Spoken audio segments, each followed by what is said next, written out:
Isang pambirang katangian na naman ng matutuklasan natin mula sa pinakabagong sasakyan na posibleng ilabas sa Pilipinas ngayong taon. Ang matagal nang hinihintay na sasakyan na nagmula sa Mitsubishi Motors para sa mga naghahanap ng isang literal na pampamilyang sasakyan, yung may mas maluwang na cabin space for cargo at for passenger. At kaya mag-accommodate ng hanggang sa 9 o higit pang mga pasahero, magagamit kung saan-saan at kung ano paman. Dahil sa pisikal na katangian at kakayahan ay siguradong hindi ka mapag-iiwanan. Ang magiging pambato ng brand sa bansa na magugustuhan ng kahit na sino man. Kaya kung nagpaplano ka pa lamang bumili ng isang bagong sasakyan, ay mas maiging malaman mo rin ito. Pero bago yun, syempre kung bago ka pa lamang po dito sa aking channel, baka naman kaibigan pwede mo click ang subscribe button pati na ang notification bell para naman mapita palagi sa mga video na gagawin ko pa. Alright, simulan na natin to!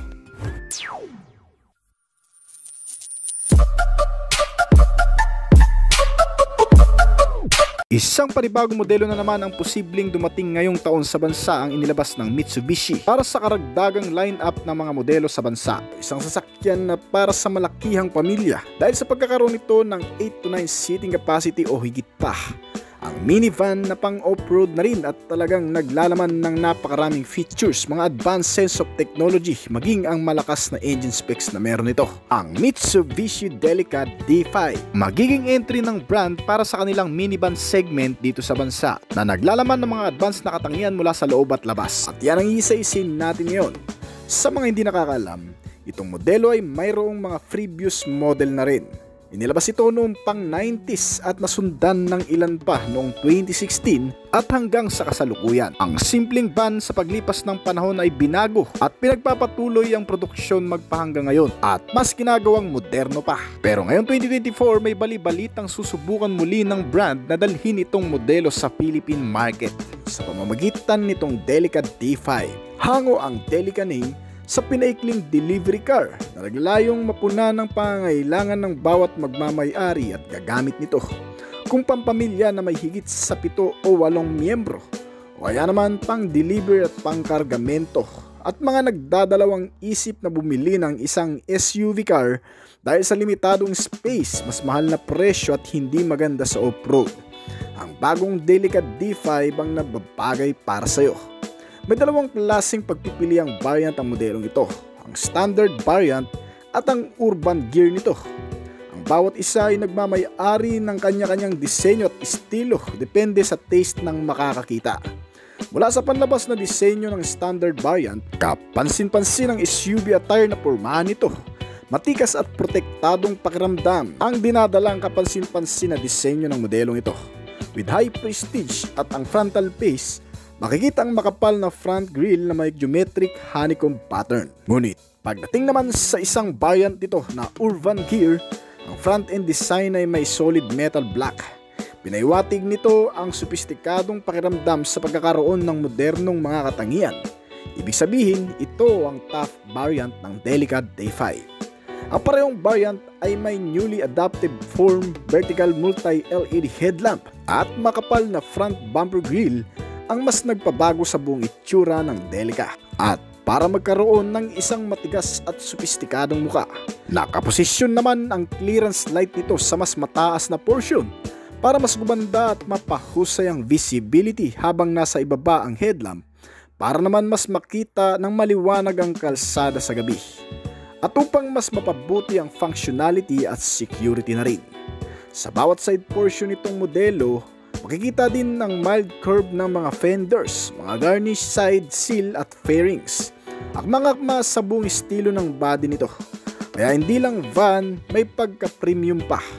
Meron din itong malalapad na tires na naka-tubeless at alloy na mags, na may kabuang sukat na 225 by 55/18 habang sinusuportahan ng magagandang klase ng suspensions na inilagay dito. At syempre, Mitsubishi yan mga kaibigan, kaya hindi sisirain ng brand ang reputasyon sa paggawa nito. Nilagyan ng MacPherson strut sa front suspension, isang particular form independent suspension sa front axle na nagpapatibay ng steering rod at nagsisilbing absorber ng kahit anong vibration kung maidadaan mo man sa mga malulubak o mababatong kalsada. Ito rin ang mga ginagamit ng ibang brand para sa kanilang mga unit na inilagay din sa modelong ito. Ang rear suspension naman nito ay naka-multi-link na kaya ring tumanggap ng anumang klase ng lubak. Habang ang mga safety measure naman na meron ng modelong ito, gaya ng brakes, ay mas pinatatag sa pamamagitan ng inilagay na klase ng disc na may ventilasyon o tinatawag na ventilated disc type. Ito ang klase ng brake na inilagay din sa mabibilis na kotse para mas garantisado ang pagbabawas ng speed at mga biglang pagpipreno sa mga hindi naasahang pagkakataon. Ang bagong Delica D5 ay nilagyan din ng bagong makina na 2.3 liter Maybach turbo diesel engine o kabuuang 2,359 cubic centimeter displacement capacity. Naka-inline 4-cylinder dual overhead camshaft with 16 valve na may kasamang supercharged na IC turbo na nagko-compress sa air intake para dumami at mapalakas ang mga pumapasok na hangin sa loob ng engine nito na nagre-resulta sa paggawa ng pinakamalakas na power output para sa kabuang displacement na 2.3 liters. Kaya naman ang nagagawang bore and stroke size nito ay 86.0 mm at 97.6 mm, habang ang compression ratio naman nito ay 14:1. Ang bagong Delica D5 ay ginamitan din sa fuel supply system ng fuel injected type at may kabuang fuel tank capacity na 64 liters. Malayo-layo na rin daw ang mararating nito dahil kahit may kalakihan ay may katipiran naman sa consumption. Kaya nitong umubos ng 1 litro sa loob ng 13 km na layo o 13.6 km per liter, habang nakakonekta ang kabuang makina sa isang transmission type na automatic na may 8-speed variable gear shifting at naka 4-wheel drive na kayang mag-produce ng maximum output na 174 horsepower sa kada 3,500 RPM at 380 Nm ng torque naman sa kada 2,800 RPM. Kaya itong bagong modelo na Delica D5 ay may average top speed na umaabot ng 165 hanggang sa 170 km/h. Ang mil na yan ay sapat para pamahalaan ng anumang klase ng kalsada mapa-on and off-road. Bukod pa dyan, itong Delica D5 ay mayroon ding klase ng steering na rack and pinion. Sa mga hindi nakakaalam, kapag naka-rack and pinion kasi ang steering gear type ng isang sasakyan, kahit may daan mo ito sa malulubak o kaya naman sa mababatong kalsada, hindi mawawala sa balanse ang steering wheel o ang manubela nito. Dahil ang rack and pinion ay nakatuon para ma-maintain ang stability at pagdadrive, na kung saan ay flexible na nakakagalaw ang gulong nang hindi naapektuhan ang manubela. Bukod pa dyan, pagdating naman sa interior base, makikita ang bagong konsepto ng Mitsubishi na horizontal front dash panel. Ito rin ay katulad ng sa Mitsubishi Triton na kung saan ay nagbibigay dito ng mas maaliwalas na pagsakay sa pamamagitan ng pagiging accessible, functional at spacious nito, kasama ang mga panibagong features na meron sa loob, mga water repellent seat o mga upuan na hindi basta-bastang nababasa. Kaya naman good news ito para sa mga nagmamaneho sa on and off road, yung mga pumupunta sa liblib na mga lugar at tumatawid pa ng ilog. Foldable ang seat at napapaluwag ang space sa loob, kaya kung kakargahan mo ito ng marami ay talagang kakasya rin. Pagdating sa harapan, makikita ang malaking infotainment system nito na may 15-inch di touchscreen at may mga connectivity gaya ng Bluetooth na nilagyan ng Apple CarPlay at Android Auto. May auxiliary input at USB port socket. Meron din itong wireless charging system para sa mga gadget na lobat, hindi na kinakailangan pa ng cord. Ilalapag mo lamang ito at automatikong magcha-charge na. Sinamahan na rin niya ng convenient at comfortable features gaya ng pagkakaroon nito ng dual aircon system na may climate control. Napapanatili nito ang katamtamang lamig na kinakailangan lamang ng mga pasahero. Meron din itong kasamang center console armrest with center console pocket at may mga bulsa na rin sa kada gilid ng mga pintuan. Kaya kahit papano, pati sa mga pasahero ay may malalagyan kayo ng iba pang mga gamit. Kasama ang mga bottle and cup holder na meron ng mga ito. At may mga sari-sariling USB charging port system. Kasama ang multifunctional steering wheel nito na may control sa ibang mga sistema, gaya ng sound, ng audio, mga ilaw, wipers at kung ano-ano pa. Mas pinadali na rin pagganahin itong modelo sa pamagitan ng pagiging keyless entry nito. Talagang mas ginawang accessible, convenient at komportable ang modelong ito. Higit pa riyan, bukod sa mga sistemang nakapaloob sa buong interior nitong bagong Delica D5, nilagyan din ito ng mga panibagong features pangkaligtasan at pangseguridad. na makatutulong naman sa pang-araw-araw na panganib sa pagdadrive o kaya naman sa pagsakay. Gaya na lamang ng pagkakaroon nito ng cruise control system. Ang cruise control system ay isang features na madaling gamitin habang nagmamaneho. Tumatakbo ang sasakyan sa pamamagitan ng cruise control system kahit hindi na nakatapak ang paa mo sa accelerator pedal. Dahil dito ay mas makaka-relax ka lalo na sa mahahabang biyahe. Bukod pa dyan, nilagyan na rin itong bagong modelo ng TCS o Traction Control System na magagamit madalas sa hindi sementadong kalsada o sa off-road. Dahil sa Traction Control System ay maiiwasan rin ang pagkadulas ng bawat mga gulong nito at nag-apply ng automatic brakes para maiwasan ang pag-crash o pag-ikot-ikot ng sasakyan sa mga madudulas na kondisyon. Sinama na rin ito ng mga parking sensor na may kasama na rin front and rear camera for safety na rin para sa pagpapark lalo na sa mga alanganing lugar na kung saan ay nahihirapan tayong ipark ang sasakyan. Dahil dito ay matutulungan tayo na maisaayos ang pagpapark. Nararapat to sa mga beginner o mga baguhan pa lamang magmaneho. Sinamahan din yan ng electric parking brake. Kung saan switch on switch off na lang ang dapat mong gawin ay gagana na ang parking brake nito. Meron din itong kasamang 360 camera para mas mapalakas pa ang security nitong sasakyan. Lagyan ng high definition o mas magandang klase ng camera na kung saan nakikita ang buong paligid sa labas nitong sasakyan. Dahil dito ay maiiwasan rin natin ang makasagi ng mga debris o mga bagay na malapit lang sa mga gilid o likurang bahagi nito na hindi nakikita ng side mirror. Sinamahan din ito ng anti-lock braking system na suporta naman para sa brake.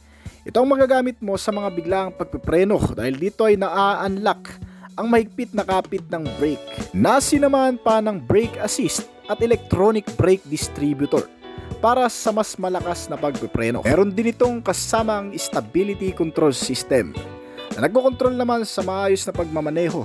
Dahil dito ay kung sakali mang maidaan mo ito sa mga biglaang pakurbada na hindi na rin maiiwasan lalo na kung hindi ka pamilyar sa isang kalsada, maaari mong may apply ang stability control system na kung saan ay hindi ka mawawala sa anumang pagmamaniobra o mamimaintain ang maayos na pagdadrive. Sama rin sa bagong Mitsubishi Delica D5 ang mga advanced safety measure na ikinabit sa modelong ito.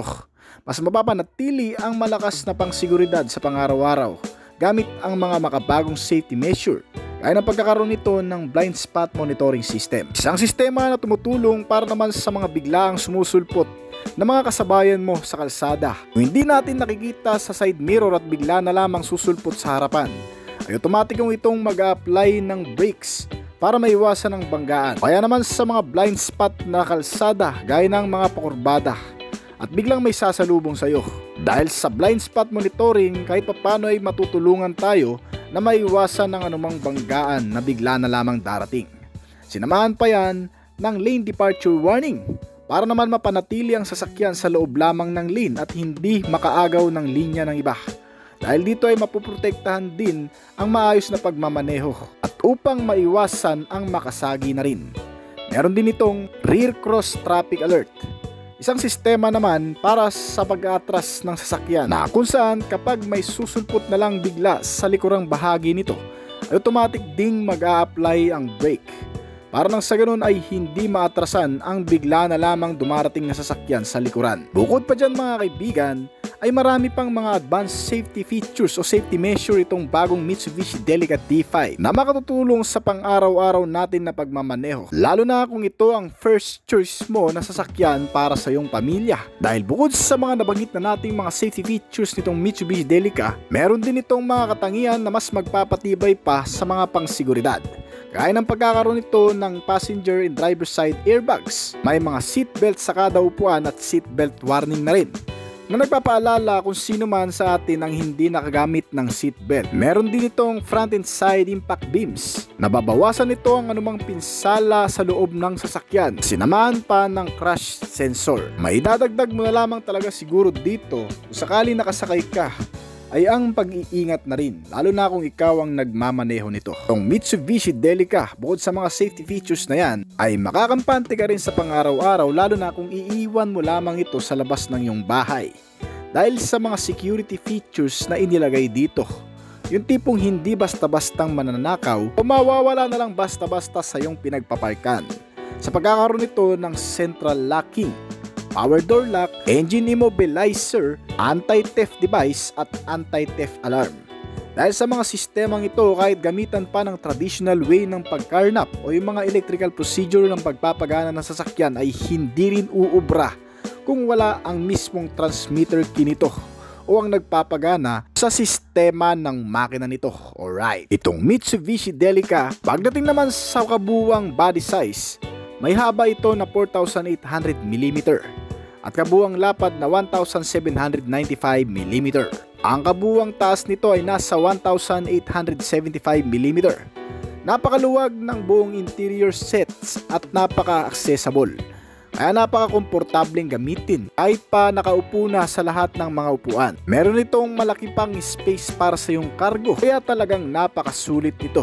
Inilalabas pa labang ang bagong modelo sa bansang Japan na nagkakahalaga ng 4,495,795 o kung direkta natin i-convert sa Philippine peso, ito ay may estimated price na aabot sa 1,600,000 pesos pag narito na sa bansa. Itong Mitsubishi Delica ay may rumor na posible ring dumating sa bansa ngayong taon sa kalagitnaan o kaya naman sa pagtatapos ng 2024. Kalalabas lang ngayon ng Mitsubishi Triton 2024 model dito sa bansa, ang bagong pickup truck ng brand. Kasabay nito ay ang pag-launch din ng ilang pang bagong modelo mula sa Japanese automaker at ang kalalabas lang ding modelo na Mitsubishi Delica Mini. Isang entry ng Mitsubishi sa kanilang minivan segment at nag-aalok ng mas advanced, high-perform at safety na pagsakay sa pamamagitan ng mga specs and features na inilagay dito. At yan ang iisa-isay natin ngayon. Konting background lang muna, bali ginawa ang modelong ito sa konsepto ng pagiging dependable at dynamic super K-car, kung saan ay hango naman ang pangalan nito sa mas nakatatandang kapatid na Delica minivan. Pinagsama-sama ang pagkakaroon ng maluwag na interior room at powerful driving. Ang Delica Mini ay mayroong SUV-like styling na kung saan ay may kalakasan na rin tulad ng Delica SUV. Meron ding functional cabin para sa kahit saang gamit, kaya ng pamamasyal at service sa pang-araw-araw. Eksakto ang laki kasi kahit maipit sa traffic ay madali pa ring isingit at dalhin kung saan-saan. Makikita ang pamilyar na external design nito na parang hawig ng Suzuki Every Wagon. Isang minivan din mula sa ibang Japanese brand automaker at isa sa malakas na kakumpetensya nito.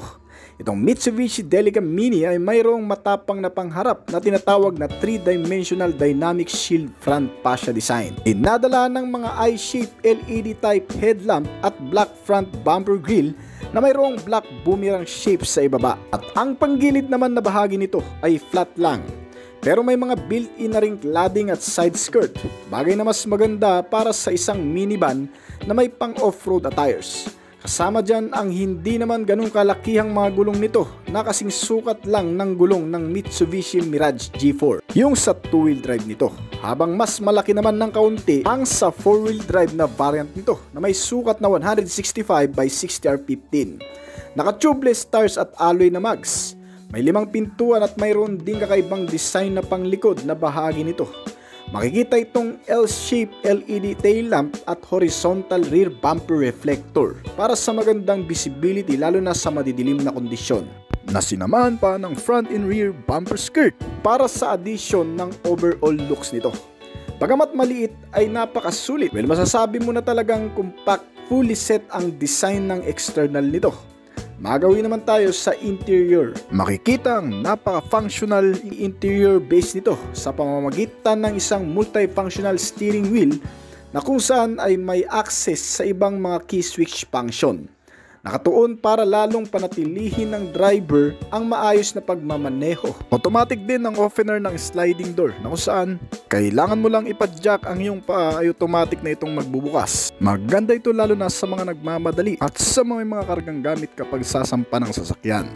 May 4 na seating capacity at isang maluwag na rear cargo space para sa mga bagahe, gamit na malalaki at kung ano-ano pa. Ang mga seats nito ay di-adjustable at foldable na rin. Nakatela pa ang cover pero maganda na rin dahil ito ay waterproof. At sa front dash naman ay mayroong makikitang 10-inch display infotainment system kasama ang iba pang sistema at libangan gaya ng mga connectivity sa cellphone. May Apple CarPlay at Android Auto. May auxiliary input at USB port at charging system. At mayroon din mga magagandang klase ng speaker para naman sa magandang audio sounds. At syempre, hindi magiging kumpleto ang pagiging convenient nito kung wala ang air ventilator na labasan ng aircon na may kasamang adjustan para sa komportableng pagsakay. Nilagyan din ito ng mga console pocket at may mga charger na rin sa mga gilid ng upuan ng passenger seats. May mga bottle and cup holder, mini foldable table at marami pang iba. Kaya naman kahit ganito kaliit itong modelo ay sobrang makakasulit ka talaga. Dahil para ka na ring nakabili ng isang maliit na bahay na pwede mong dalhin kahit saan. Speaking naman sa bagay na yan, ito rin ang purpose ng modelong ito kasi para talaga ito sa mga taong tinuturing pangalawang tahanan ng labas ng bahay, yung mahilig mag-outing at mag-camping kung saan-saan at mag-trail adventure. Well, sa bagay na yan ay mas magugustuhan mo pa lalo ito dahil itong bagong Mitsubishi Delica Mini ay nilagyan din ng magaganda at mahuhusay na chassis and suspensions para mas ma-enhance ang stability at comfort. Para sa 4-wheel drive na variant, nilagyan ito ng mas malalaking sukat ng gulong at magandang shock absorber with coil spring.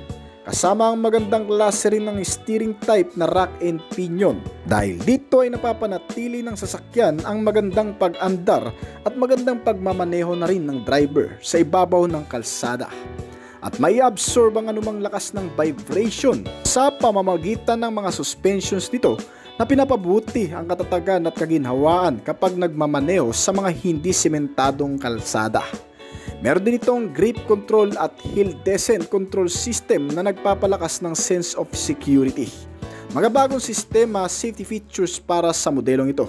Ang grip control ay magagamit natin sa madudulas na klase ng kalsada para sa mas ligtas na pagmamaneho kung ito man ay maidadaan mo sa kahit anong klase ng lugar.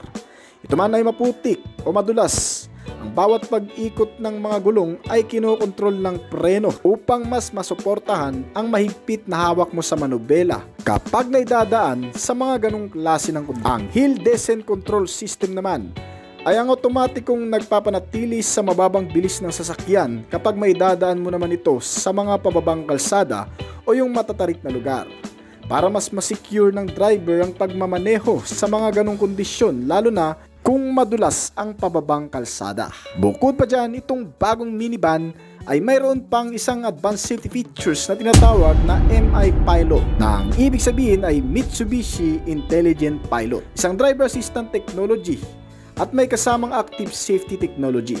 Ang MI Pilot ay isang advanced safety features na inilagay ngayon dito sa Delica Mini na nagpapanatili ng kaligtasan gamit ang iba pang mga aspeto para sa mas ligtas na pagmamaneho. Pinapanatili nito ang stable ng biyahe sa maayos na kondisyon na kung saan ay gumagamit din ng same lane driver assistant technology para sa mga highway. Dahil dito kahit siksikan sa daan ay hindi ka mai-stress sa kakaiwas sa mga motorcycle o iba pang mga sasakyan na bigla na lang sumisingit. Ang MI Pilot ay gumagana sa pamamagitan ng mga kamera sa front at isang radar detects distance kung saan mararamdaman nito ang mga makakasalubong mga didikit na sasakyan sa paligid nito sa pamamagitan ng vibration o pagtunog sa mismong driver seats. Kasama rin sa MI Pilot system ang pagkakaroon nito ng Adaptive Cruise Control System o ACC at tumutulong naman sa pagpapanatili ng distansya sa pagitan ng mga kotse kahit pa ang paa ng driver ay hindi na nakaapak pa sa accelerator pedal. Ibig sabihin, susunod lamang ito sa galaw ng mga sasakyan na nasa unahan. Isa pa sa kalakip na sistema ng MI Pilot ay ang LKA o Lane Keeping Assistant na kumukontrol naman sa pagpipiloto o pagmamaneho para mapanatili ang sasakyan sa gitna ng lane. Bukod sa MI Pilot, nabanggit din natin kanina ang Active Safety Technology. Ang Active Safety Technology gaya ng MI Pilot ay suporta din para sa kaligtasan ng mga pasahero at driver ng sasakyan. Ang paglagay ng 8 uri ng pangsyon na tumutulong sa pagmamaneho, kabilang ang Forward Collision Mitigation System. Otomatikong nasisense ng radar nito ang mga biglaang humihinto ng sasakyan sa harapan mo, kung saan na i-apply ang Automatic Braking System o biglaang paghinto nito para nang sa ganun ay hindi na mauwi pa sa disgrasya o banggaan. Sinamahan pa yan ng emergency assist for fatal misapplication at isang automatic high beam. Ibig sabihin kapag may mga kasalubong o kinakailangan ng mas maliwanag na daan, automatic na mag-o-on ang pinakamataas na liwanag nito sa gabi o madidilim na kondisyon. Meron din itong traffic sign recognition system na kung saan gamit pa rin ng mga radar ay nasisense ng sistemang ito ang mga signs sa traffic gaya ng traffic light, pedestrian lane at marami pa. Meron din itong leading car departure notification o LCDNN. Isang sasakyan na nagpapaalala kung may mga sasakyan na nakahinto at bigla na lang aandar. At kagaya ng MI Pilot, sinamahan din ito ng lane departure warning. Meron itong driver attention alert at prediction forward collision warning. Mga sistema na katutulong at nagpapanatili ng kaligtasan sa mga pasahero. Sinamahan pa ng adaptive LED headlight na para mag-assist sa nighttime driving. Nakakabilib itong mga makabagong safety features na meron itong Delica Mini. Sa pamamagitan kasi nito ay mas mapoprotektahan tayo sa anumang klaseng lugar pagmamaneho o pagsakay. Siyempre dahil nga isa itong off-roader, meron din itong kasamang traction control system na para naman maiwasan ang anumang pagkadulas pag-ikot ng sasakyan kung sakali mang maidadaan mo ito sa malulubak, matutubig na klase ng kalsada.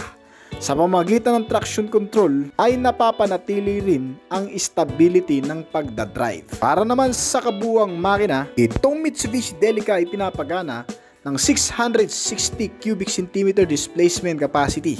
May 3 cylinder ang natural aspirated engine nito at may kasamang turbocharge with intercooler system. Kahit anong bilis ng arangkada ay mas naayos ang pagsunog ng gasolina sa pamamagitan ng pinalamig na hangin na nanggagaling sa intercooling system nito. Kaya naman ang combustion chamber ay gumagawa rin ng magandang biyahe o magandang pag-andar ng makina na nagresulta naman ng mas mataas na compression ratio na 12.0 at may bore stroke size na 62.7mm habang ang automatic transmission type nito na CVT ay gumagawa naman ng maximum output na 52 horsepower sa kada 6,400 RPM at 64 to 100 Nm ng torque. Kaya naman ang average speed na rin na nagagawa nito ay umaabot ng 140 km/h. Not bad na rin para sa isang minivan. Kasi hindi mo naman kailangan ng mabilis, ang kailangan mo ay ang malakas. Ibig sabihin kahit gaano kadami ang nakasakay dito o may mga karga pa ito, iakyat mo man sa matataas na lugar o dalhin sa mga terrain magugubat na kalsada, ay kakayanin gamit ang mas pinalakas na makina sa mga ganong klase. Para sa kabuang detalye pa, ito ay may 12 daw na pagpipiliang kulay. May 2 klaseng variant ito, isang 2-wheeler drive na variant at isang 4-wheel drive. Para naman sa kabuuang sukat nitong Mitsubishi Delica Mini, pagdating sa haba, ito ay may 3,395mm. Ang buong lapad nito ay 1,475mm at kabuuang taas na 1,830mm. Ang wheelbase size nito ay nasa 2,495mm. May buong bigat ito na 1,030 kg. May 5 pintuan at 4 na upuan. Hindi rin hassle na gamitin lalo na kung papasok ka dito kahit mga siksikan pa. Kasi naka-sliding ang rear door nito. Ang paglabas nitong Mitsubishi Delica Mini ay kasabayan din ng ilan pang modelo ng Mitsubishi gaya ng Triton at iba pang mga bagong Mitsubishi car na isusunod na rin nating talakayin dito. Ito ay posible ring dalhin sa Philippine market o baka nandito na nga. Yan ang dapat mong abangan kung nagnanais ka nitong Mitsubishi Delica Mini. Para naman sa kasalukuyang presyo, ito ay nilabas sa bansang Japan pa lamang. Mula sa pinaka-standard variant, ito ay nagkakahalaga ng 687,962 pesos. Mura na yan kung tutuusin. Pero pagdating naman sa pinaka-top variant nito na 4-wheel drive, ito naman ay nagkakahalaga ng 853,000 pesos, 661.38. Isang maututuring na rin na affordable price tag para sa mga specs and features na sobrang dekalidad. Biruin mo magkakaroon ka ng isang 4-wheel drive na car na pang off-road na rin sa halagang 853,000 pesos na hindi nalalayo sa presyo ng Mitsubishi GLS model. Alright. So hanggang dito na lamang po siguro ng ating video. Sa susunod natin na topic, tatalakayin din natin sa channel na to ang iba pang mga bagong modelo na inilabas ngayong taon lamang.